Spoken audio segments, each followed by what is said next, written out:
At kung ang bubuli naman, ang halaga ng gagastusin ay lalagpas sa kakayanan ng isang gobyernong lugar at hindi kakayanin ang kanyang pondo, yan ay pwede ibigay sa MMDA na ikukuha lang ng MMDA ang pondo sa national.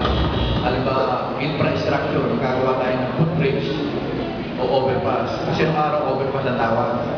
Nung si Bayan Fernando na naupo, ang tawag yung footbridge. So para maalaman mo na, ay baka nung ginawa ni Fernando sa ginawa ng DPWH. Pagka footbridge, MMDA yun. Pagka overpass, DPWH. So, kagaya ng Commonwealth, di ba nung araw yan, nakikita nyo yan, overpass. Dahil nilaparan yan, yan ang pinakamalapad na kasada. Kasi nagagalit ang mga tao dyan, yung sumadaan niya, punta ng Bulacan, punta ng nagagalit. Inutil daw ang gobyerno, bakit napakabagal ng taloy na trapiko. Ay sabi ni Fernando noon, sisikapin ko na ang lahat ng daraan dito sa EDSA, papunta ng Commonwealth. Ipagbabawal ko ngayon ito, ang paghinto ng sasakyan. O sabi sa kanya, baliw pala yan. Yung tumapukalaan ng 10 kilometer, imposible na yung pagbawal huminto. Okay, hindi, ginawa nga niya. Bakit huminto ang sasakyan? Una, nasiraan. Eh, di kumuha ka ng patas na pag nasiraan ka, hindi mo din ang kakatake. Wala na. Bakit huminto? Eh, kasi may crossing. May tatawid na pedestrian. Eh, siya, papapagka mo yun. Ihinto pa. O para hindi ka huminto, pag-iwalayin mo.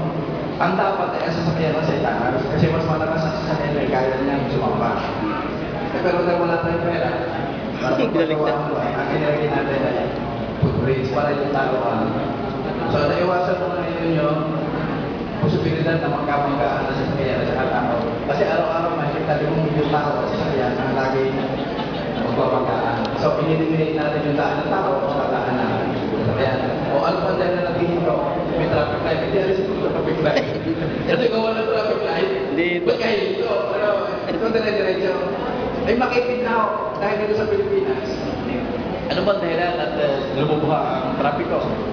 Ay kasi sa dami na sasakyan. May nabalita ako ba sasakyan dito namatay? Dito nag-i-resurrect ka sasakyan.